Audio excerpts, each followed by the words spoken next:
Assalamualaikum warahmatullahi wabarakatuh. Apa kabar pemirsa CTV Banten? Kembali berjumpa bersama saya Ratu Fitri dalam Suara Parlemen bersama DPRD Provinsi Banten.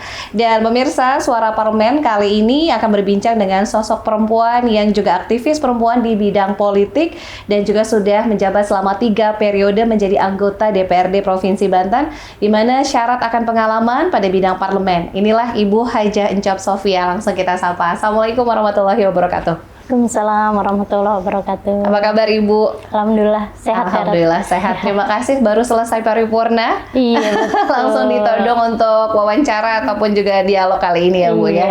Alhamdulillah. Dan kita ucapkan apresiasi dan selamat atas gelar doktor yang sudah diemban. Mudah-mudahan amanah. Begitu ya Bu, berkah ilmunya dan bisa juga bermanfaat untuk Ibu dan juga tentu saja untuk masyarakat banyak. Terutama. Bidang apa nih Bu ambilnya? Saya ngambil ilmu politik. Ilmu politik linear sama S2-nya ya Bu ya? Iya betul, di UI. Waduh, berapa lama nih Bu selesai nih ya? Waduh, lama.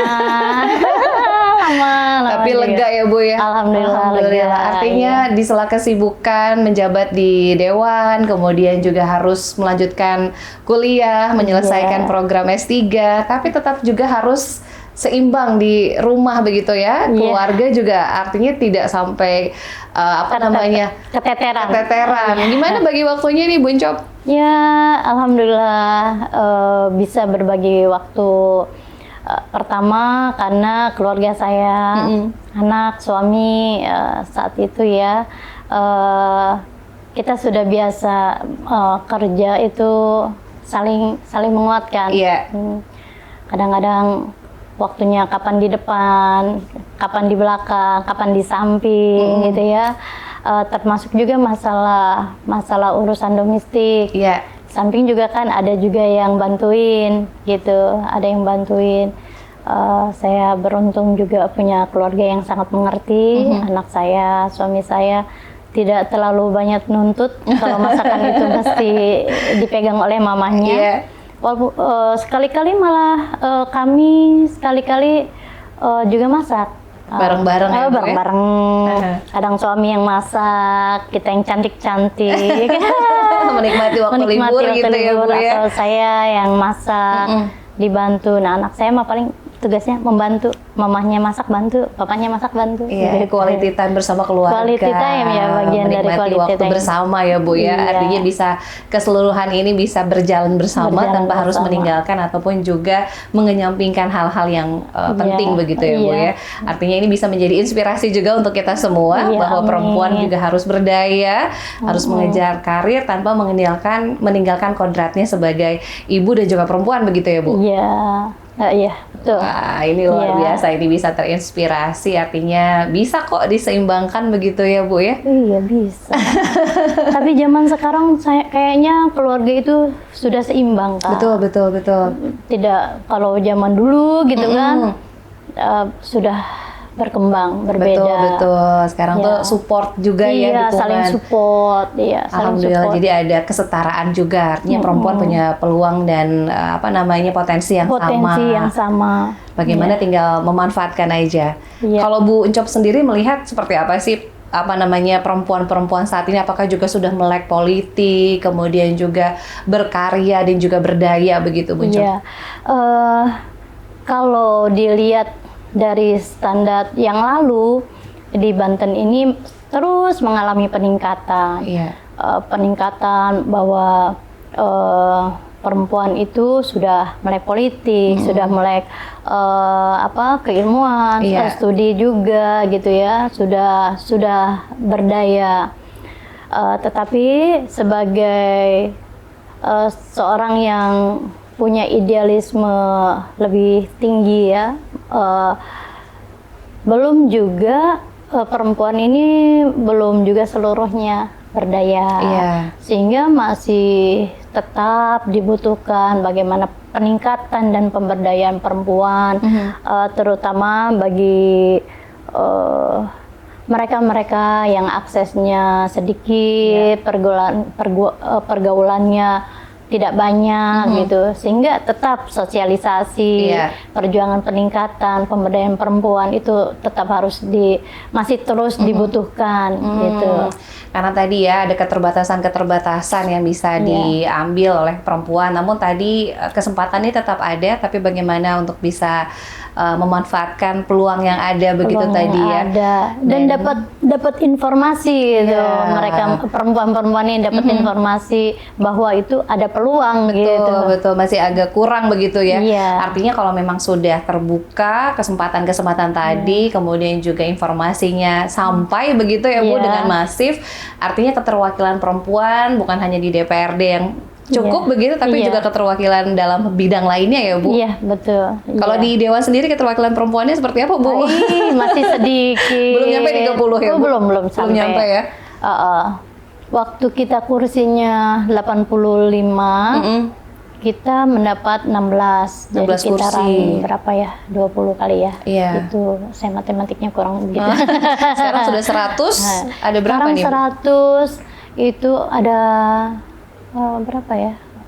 Berkurang 1. Oh, justru malah berkurang ya, bukan bertambah ya Bu ya? Iya, berkurang. Tapi dengan kuota yang lebih banyak kursinya, kita berkurang, itu artinya kurangnya lumayan banyak.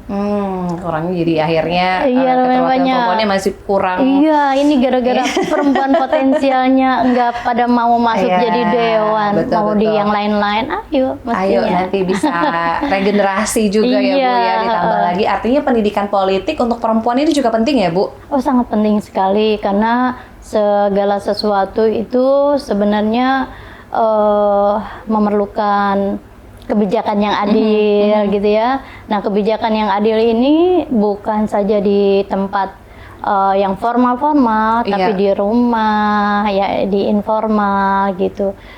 Itu masih diperlukan. Betul. Bagaimana bisa menyuarakan pendapat begitu ya, gagasan, ide. Wah, ini biasanya perempuan tuh lebih katanya multitasking, bisa serba melakukan dalam waktu yang sama gitu itu ya. Yang hanya saja perempuan-perempuan ini, kalau saya reses, kalau saya pengawasan, saya kan sering tuh datangin perempuan-perempuan. Kalau perempuan-perempuan saja itu gagasan-gagasannya sangat bagus ya, lantang Bu, gini. Tapi kalau sudah mulai dicampur, itu kenapa ya perempuan-perempuan yang potensial itu gitu mulutnya pada dikunci gitu. Kayak biasanya saya diwakili oleh beliau gitu, oleh bapak-bapak gitu. Itu yang masih harus terus didorong ya. Itu juga kan terjadi pada musrembang ya. Musrembang kan sebenarnya sudah mulai dari musrembang RT, musrembang RW, musrembang kelurahan, kecamatan, kota, terus provinsi gitu kan. Itu saya melihat masih jarang perempuannya. Pertama ya masih jarang yang jadi RT, yang jadi RW. Kalaupun jadi RT, jadi RW, kalau musrembang banyak yang beristirahat tuh, banyak beristirahat, bersuara. Dia yakin aja nanti bapak-bapak lah yang mewakili. Gitu. Ini mindsetnya harus dirubah ya Bu ya? Iya, jadi kesempatan-kesempatan emas itu kadang-kadang disederhanakan, gitu, sederhanakan. Apa disederhanakan? Apa memang pas waktunya perempuan mau ngomong, ini sudah cukup waktunya gitu ya, bisa juga ada gitu. Dibatasi begitu ya. Ada pembatasan, iya. Ini yang perlu dirubah nih ya, artinya perempuan juga harus berani mengutarakan pendapat, gagasannya, agar peluang-peluang yang besar juga bisa datang begitu ya. Terutama di pendidikan politik ini juga penting, jadi bisa keterwakilannya ya bisa meningkat karena apa yang mungkin dirasakan oleh perempuan-perempuan yang ingin kesejahteraannya lebih baik, ini juga bisa ada perwakilannya begitu ya Bu ya. Ini mungkin juga berangkat dari Bu Encop yang sudah 3 periode di provinsi begitu ya. Artinya berangkat dari aspirasi, masukan-masukan dari kaum perempuan juga yang mungkin mendorong untuk terus berusaha begitu ya Bu ya. Apa biasanya masukan-masukan dari para perempuan Bu terutama begitu ya di Dapil? Di Dapil itu biasanya itu penguatan industri kreatif, misalnya karena industri kreatif ini banyak sekali diperankan oleh ibu-ibu. Jadi industri rumahan kalau istilah sederhananya.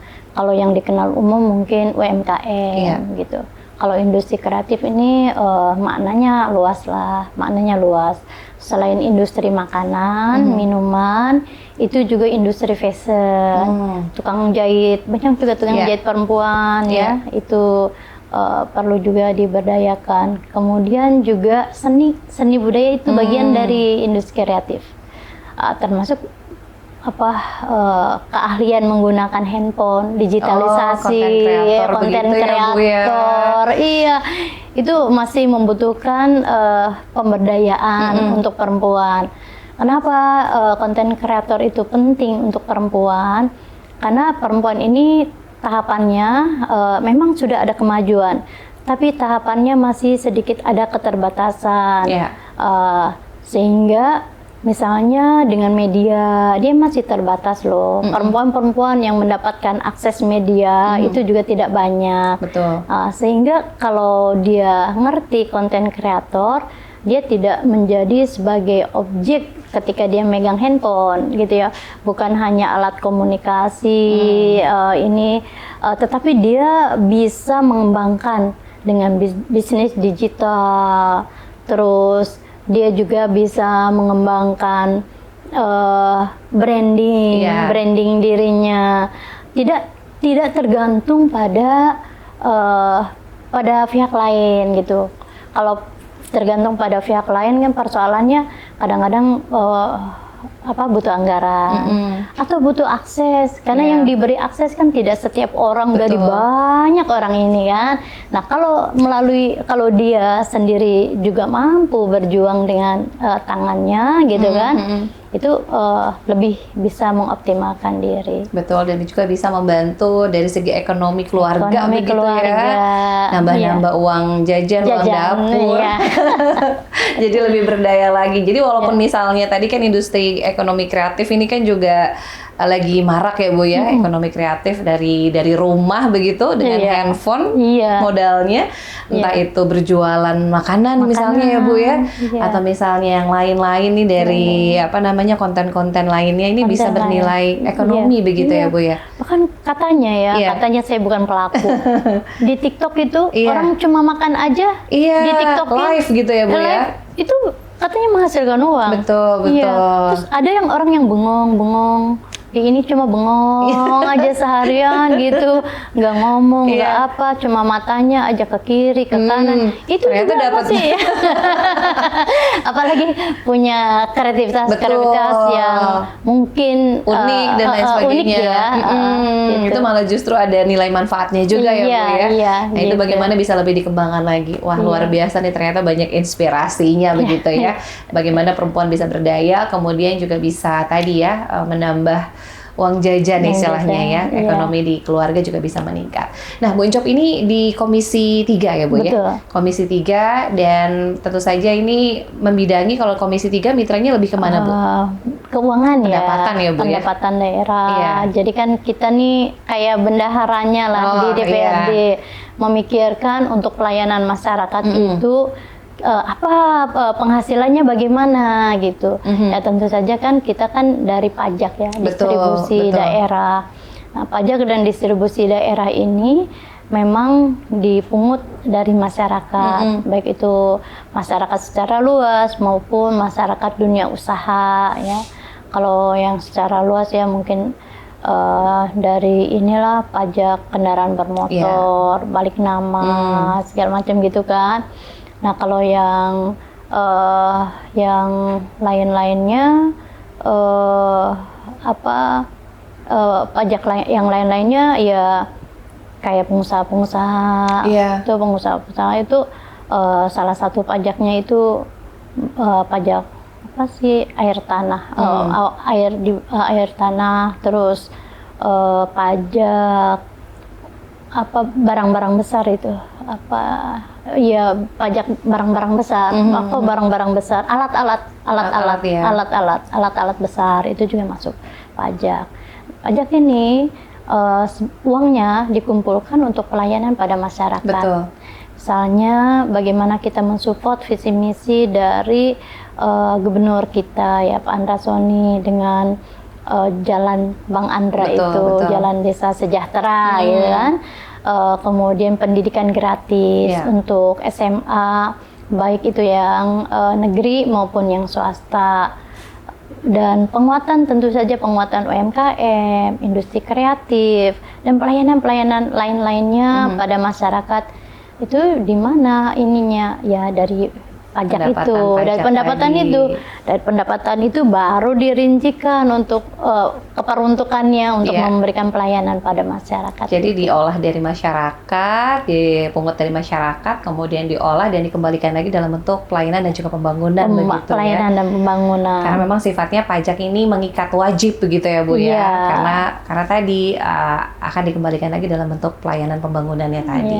Nah, kalau dari OPD penghasil sendiri, karena DPRD kan fungsinya selain legislasi, kemudian juga tadi pengawasan, ada juga fungsi budgeting begitu ya di anggaran.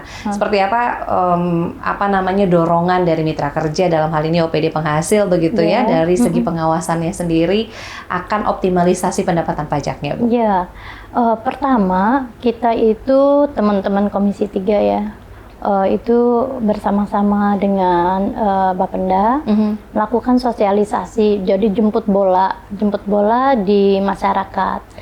Ya di basis-basis kita melakukan sosialisasi pentingnya pajak, pertama sebagai tanggung jawab moral ya, dan juga itu bagian dari kepekaan gitu, kepekaan.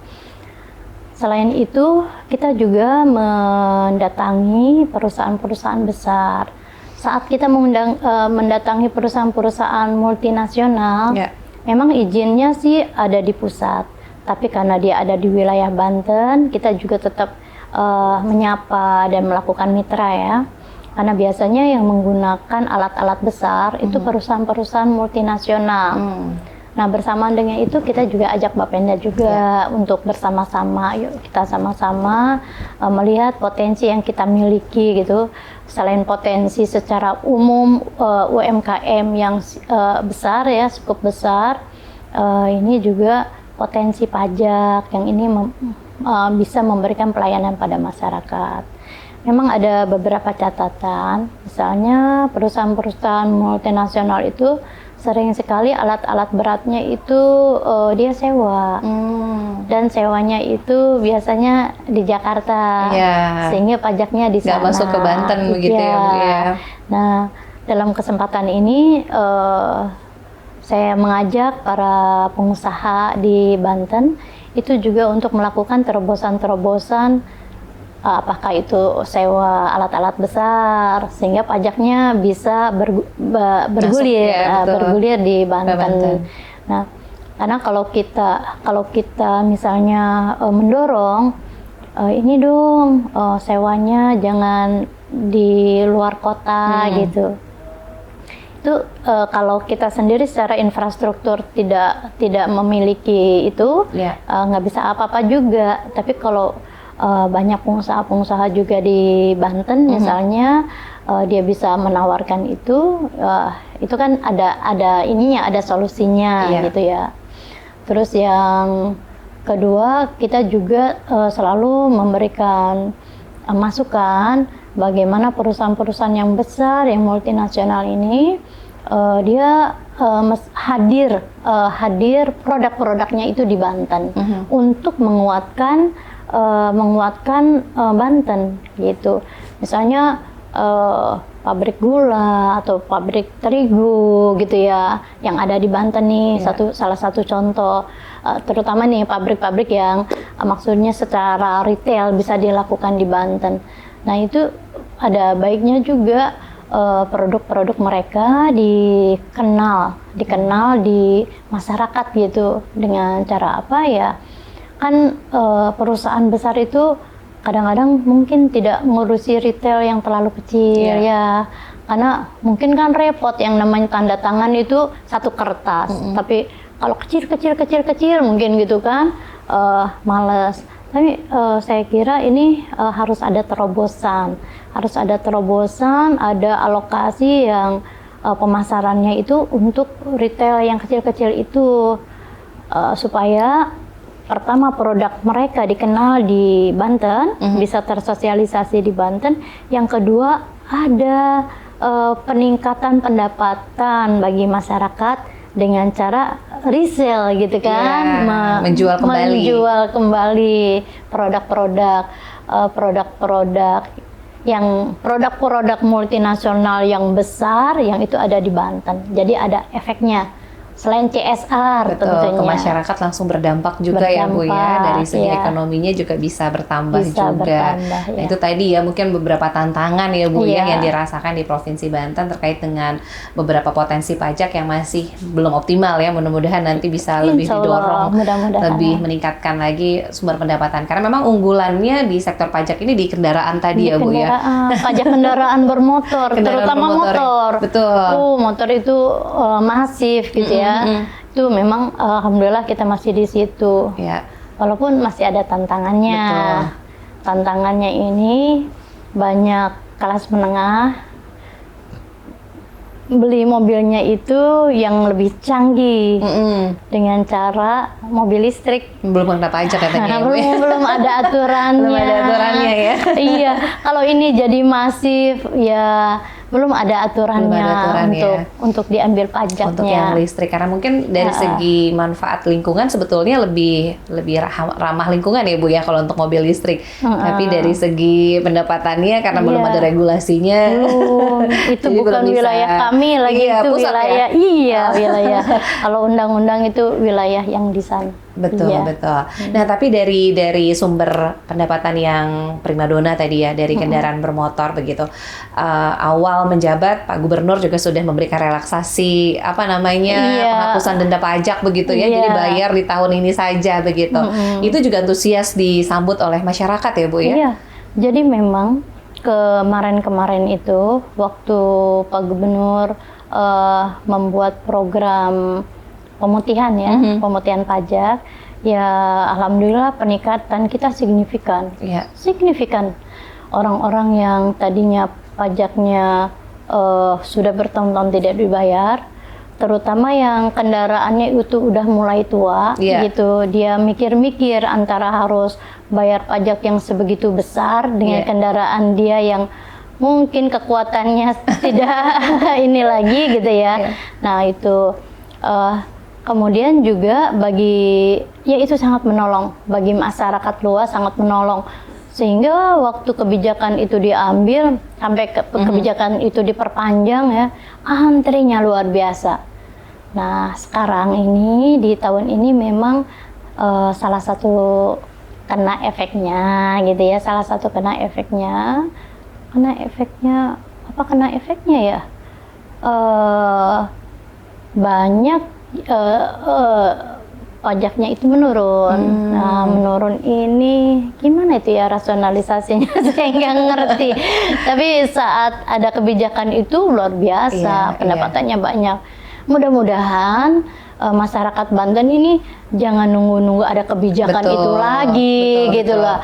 Karena kita berharap dengan kebijakan itu, kita berharap bahwa masyarakat itu, kita meyakini masyarakat itu punya kepekaan dan punya tanggung jawab moral ya untuk melakukan pembayaran pajak gitu. Hanya waktu itu misalnya ada persoalan anak masuk sekolah, biasanya itu tuh. Iya, banyak kebutuhan ya Bu ya. Ditambah lagi ini Teh, memang itu salah satu hambatan juga ya. Kalau mobilnya itu bukan atas nama pemiliknya. Iya, bukan tangan pertama begitu ya Bu ya. Tangan pertama. Kemudian KTP tangan pertamanya itu nggak tahu kemana ya. Hilang. Nah itu juga tuh yang menjadi hambatan. Iya. Si orang tidak bisa membayar pajak walaupun dia udah mau bayar pajak. Karena tadi syarat administrasinya administrasinya ya harus ada terobosan itu gimana ya? Agar nanti jangan tadinya mau bayar untuk pendapatan justru malah terhambat karena memang masalah administrasi tadi ya Bu ya. Kalau balik nama juga kan harus tetap ada KTP kan? Iya, menelusuri yang tahap pertama ini juga agak susah ya Bu ya? Iya, itu mungkin salah satu hambatannya ya. Iya. Baik, ini mudah-mudahan tadi yang disampaikan oleh Bu Encop ini mudah-mudahan tidak lagi menunggu adanya pemutihan pajak ya. Amin. Karena memang kalau ditunda-tunda kan sanksinya juga, dendanya juga akan terus bertambah gitu ya. Jadi mudah-mudahan setelah itu setiap tahun jadi rutin ya. Walaupun misalnya kalau disampaikan nih memang keadaan ekonominya lagi nggak baik-baik aja gitu ya Bu ya, tapi mudah-mudahan bisa menyisihkan untuk pembayaran pajaknya. Nah ini berbicara seputar efisiensi nih Bu ya. Ini yang memang dirasakan bukan hanya Banten saja, tapi memang keseluruhan ya. Ini artinya ada efisiensi anggaran begitu. Nah kalau Ibu melihat sejauh ini bagaimana langkah efisiensi anggaran bahkan di dana-dana DPRD. Nah efektif atau menjadi hambatan ya bagi para anggota Dewan sendiri? Kalau kita ngomong pelayanan masyarakat, tentu saja memiliki implikasi anggaran, gitu. Efisiensi ini kita di DPRD mengupayakan bagaimana efisiensi ini menyisir anggaran yang bukan pelayanan masyarakat. Jadi lebih pada anggaran yang apa ya? Sifatnya seremonial begitu ya. Seremonial. Sebenarnya itu penting, tapi bisa nggak itu diperas lagi gitu ya? Yang mungkin tadinya makan minum, yang tadinya itu rendang plus telur, sekarang itu tinggal rendangnya doang, misalnya gitu ya. Makan minum dikurangi, karena makan minumnya harus tetap ada. Tapi itu yang dicoba dikurangi. Jadi banyak hal-hal lain yang dikurangi itu kita upayakan bukan pada tingkat pelayanan pada masyarakat, sehingga pelayanan pada masyarakat tetap optimal. Hanya yang seremonial, terus yang DPRD dan eksekutif sedikit kalau istilah berkorban ya apa ya, terlalu ini mungkin ya, terlalu bombastis ya, maksudnya dari keistimewaan yang biasa kita dapat itu mungkin kita kurangi sedikit gitu, keistimewaan ekonomi maksudnya kita kurangi sedikit sehingga pelayanan masyarakat tetap bisa dioptimalkan. Baik, jadi memang efisiensi anggaran ini diperlukan, namun tidak yang bersentuhan untuk pelayanan kepada masyarakat ya. Sebaiknya untuk pelayanan kepada masyarakat tetap lebih optimal. Yang mungkin dikurangi tadi yang seremonial tadi ya Bu ya, yang juga mungkin bisa lebih ditekan lagi angkanya. Baik, kita ke informasi lain nih Bu. Ini kan Bu Encop juga sebagai Ketua Kaukus Perempuan Politik Indonesia atau KPPI Provinsi Banten. Wah, luar biasa ini. Nah, gimana Ibu Encop sendiri melihat peran perempuan di Banten khususnya pada titik pemberdayaan oleh pemerintah? Ini mungkin menyambung yang pertama tadi ya Bu ya. Betul.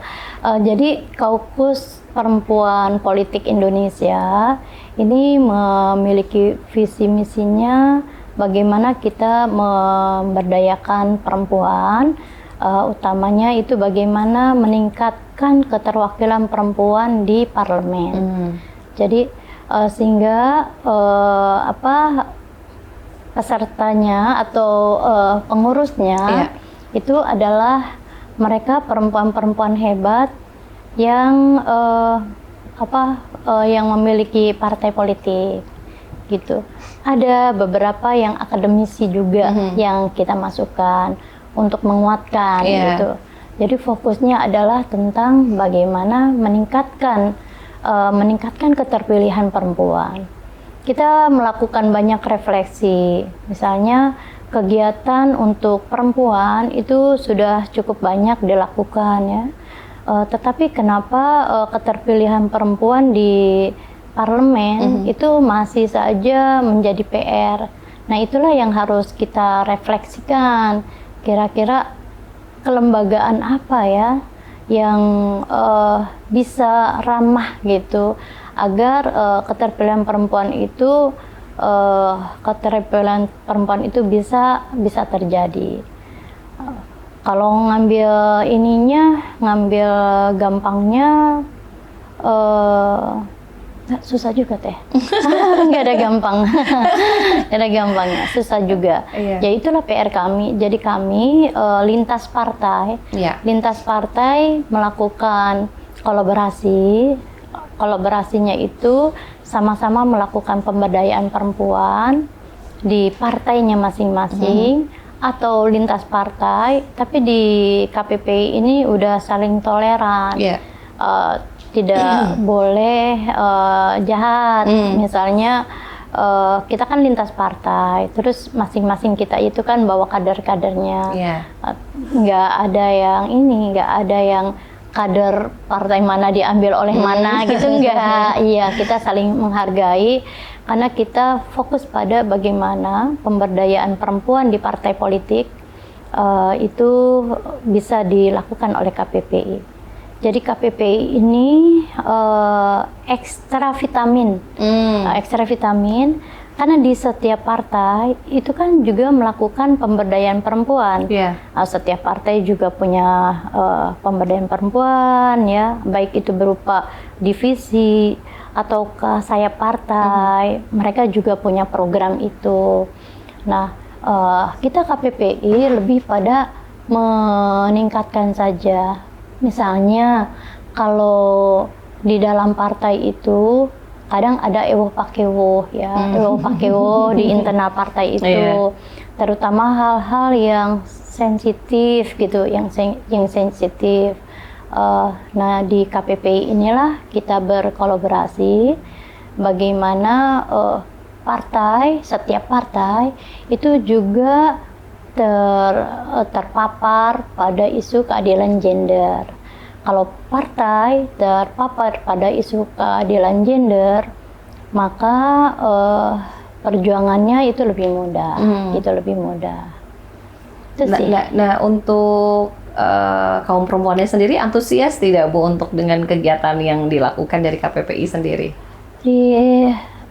Alhamdulillah di KPPI ini, misalnya di kepengurusan saya sekarang, itu saya ketua dari Gerindra, kemudian sekretarisnya dari Nasdem Cilegon, bendaharanya dari teman Golkar, wakil-wakil ketua itu kita mengakomodir seluruh partai yang ada di yang ini ya, yang pemilu. Nah, karena wakil-wakil ketua ini ada keterbatasan kuotanya gitu ya. Mudah-mudahan teman-teman ini rela juga. Sementara ini wakil-wakil ketuanya yang ada pimpinan di pimpinan di DPRD, ya gitu, wakil-wakil ketuanya. Sedangkan kalau kalau yang lainnya divisinya itu seluruh partai gitu. Dan kita memang di internal ini harus rajin-rajin rapat internal untuk melakukan pencairan bagaimana. Kalau di KPPI itu kita ngomonginnya bukan ngomongin partai, kalaupun ngomongin partai saya itu PR gitu, tapi kita ngomongin bagaimana kita berkolaborasi. Misalnya, ayo kita berkolaborasi apakah kebijakan anggaran, apakah ini lain-lainnya, atau kita ini lintas partai begitu. Lintas partai, kita juga ngomongin bagaimana ini rencananya pengen ada sekolah demokrasi misalnya. Di KPPI itu yang lalu itu kita diajarkan, kita itu belajar bersama karena kami sama-sama menguatkan ya dengan Dinas Pemberdayaan Perempuan. Dengan Dinas Pemberdayaan Perempuan kami melakukan pendidikan untuk jurnalistik perempuan. Kenapa diperlukan pendidikan jurnalistik perempuan? Karena biasanya perempuan itu akses ke jurnalistik kecil, ya, sehingga dia butuh bisa menuliskan. Bahkan kita boleh juga storytelling. Kalau menulis nggak bisa, storytelling boleh gitu ya. Dan kita punya website.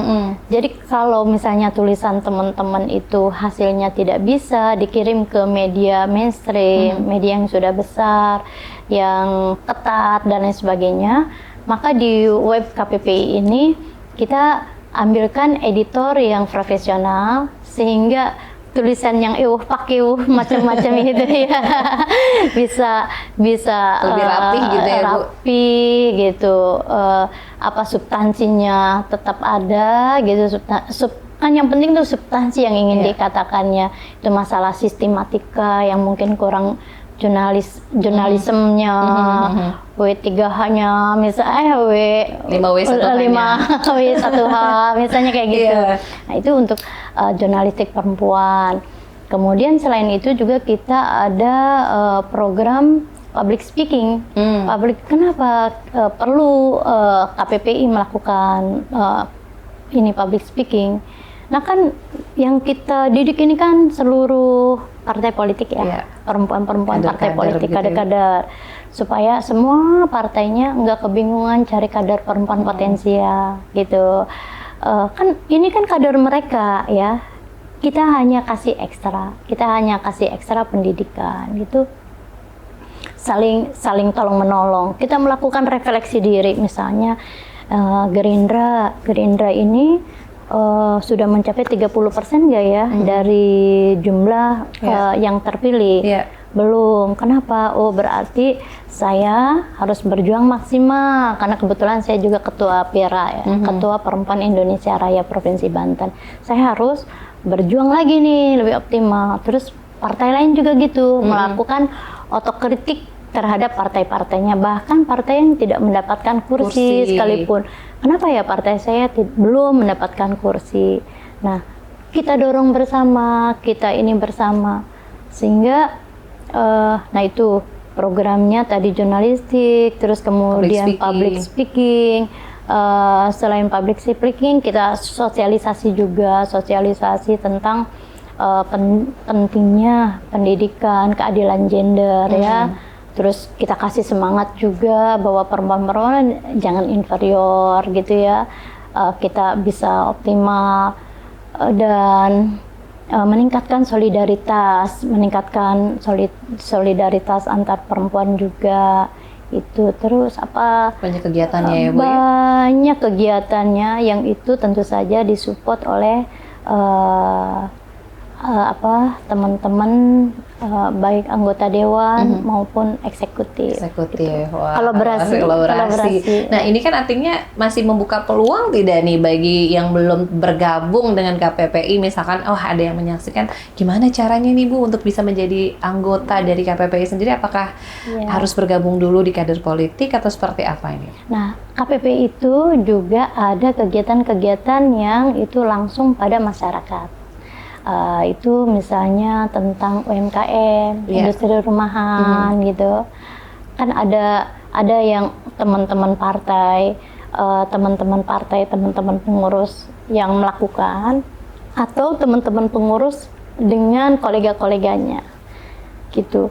Kalau orang lain yang tidak, tapi saya belum berpartai, yang penting dia sudah punya siapa yang dia dukung.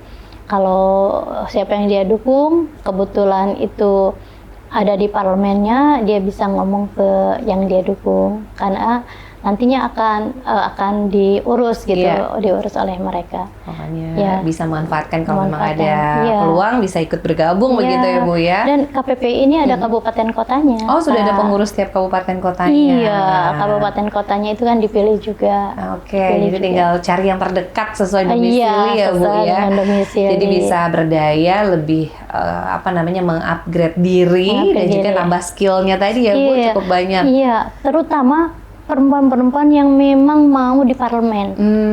Ini ada wadahnya, ini ada ruangnya. Bergabunglah di KPPI, gitu. Karena kalau di KPPI kita membangun semangat, gitu. Dan pokoknya lebih asik deh. Jadi pendidikan politik ini lebih seru, lebih asik. Jadi jangan sampai antipati sama politik ya Bu ya. Perempuan juga bisa berdaya, bisa berkarir di politik sama dengan laki-laki. Sama dengan laki-laki. Dan partainya untung semua partainya. Karena melakukan pembongkaran itu nggak mudah. Pembongkaran bagaimana tadinya perempuan yang penakut, nggak mau politik, padahal dia sudah ikut di kader politik, tapi dia nggak mau, masih belum berani ya gitu. Nah itu kita kasih semangat, apa sih sebenarnya diagnosanya itu apa, hambatan-hambatannya itu apa, nanti dikasih solusinya. Dan kita melakukan kerja bersama gitu. Iya, luar biasa nih. Aduh, kayaknya nanti siapa tahu ada yang tertarik begitu ya, bisa diikut di kabupaten kota. Bu Encop, ini karena waktunya terbatas, sudah hampir 1 jam ya kebersamaan kita. Apa nih pesan dan juga harapan bagi semua masyarakat di Provinsi Banten, terutama bagi yang perempuan ya Bu? Apa sih pesan dan juga harapannya? Harapannya bagi sahabat CTV. Ya. Pada sahabat CTV, baik laki-laki maupun perempuan, khususnya perempuan ya. Hayo kita bergabung di politik. Apakah sebagai kader politik ataukah kita sebagai masyarakat yang lebih melek politik. Gabung, boleh datang ke KPPI, boleh tanya-tanya. Yang penting sekali kita harus semangat bahwa hidup ini harus menciptakan sejarah. Kita perempuan-perempuan harus punya sejarah. Apakah sejarah itu bisa diakomodir oleh keseluruhan? Minimalnya kita secara pribadi bisa membuat sejarah yang itu bisa bermanfaat untuk masyarakat. Amin, amin, amin. Wah, ini banyak insight, bisa terinspirasi dari obrolan kita bersama Ibu Encop Sofia selaku anggota Komisi 3 di DPRD Provinsi Banten. Nah, ini namanya sudah bertambah, di bagian depannya ada DR ya Bu ya. Masya Allah. DRA, drop A-nya ternyata susah. Ini ya masalahnya perjuangan ya Bu ya. Alhamdulillah lagi bersama Ibu Dr. Encop Sofia SAGMA. Mudah-mudahan nanti kita bisa ketemu lagi ya Bu di lain kesempatan dengan tema-tema yang berbeda. Selalu doakan diberikan kesehatan dan kelancaran di setiap aktivitas. Amin, amin. Baik, dan pemirsa CTV Banten, tuntas sudah kebersamaan kita pada Suara Parlemen di DPRD Provinsi Banten. Saya Ratu Fitri, mewakili segenap kru yang bertugas pamit undur diri. Wassalamualaikum warahmatullahi wabarakatuh.